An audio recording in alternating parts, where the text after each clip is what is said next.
suis absolument passionné par la technologie, l'innovation. Ce qui m'intéresse, c'est de faire bouger les lignes. Et je pense qu'on a été pionnier et qu'on a commencé à dessiner une nouvelle voie pour la mobilité maritime. Zéro émission, respectueux pour l'environnement. Au début, quand j'ai présenté le projet, il y en a beaucoup qui m'ont rigolé au nez, hein, qui me traitaient d'utopiste. C'est dur. Quand vous avez un rêve, quand vous avez des convictions, il faut vraiment y croire pour les transformer et que ce rêve devienne réalité.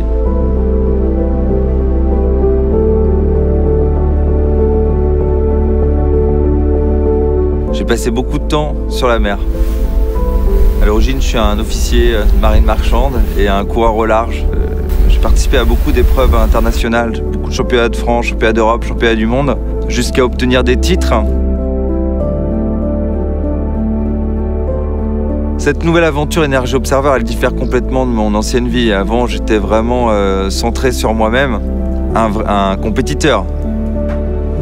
Et je pense qu'avec Energy Observer, je me suis écarté de moi-même et je me suis tourné vers l'intérêt général. Et c'est très important à la vue de ce qui se passe, à la vue du changement climatique, d'être acteur du changement.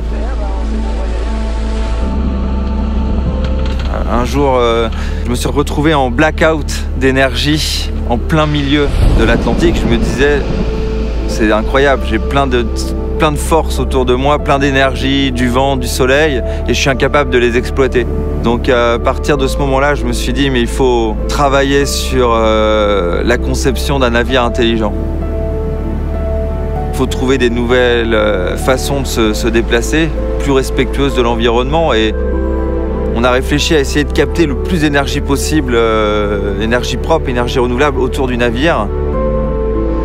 Et je pense qu'avec le système que l'on développe et avec notamment l'hydrogène comme force de stockage, on est vraiment vers la dernière étape de décarbonation.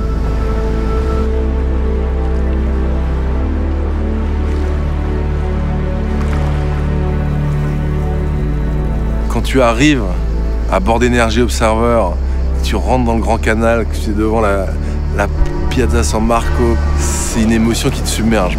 Et puis évidemment, il y a toute la portée du message d'être à Venise aussi qui est extrêmement important.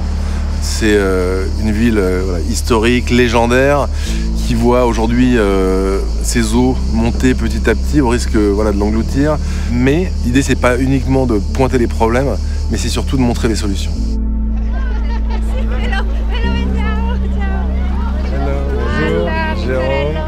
Bienvenue à bord.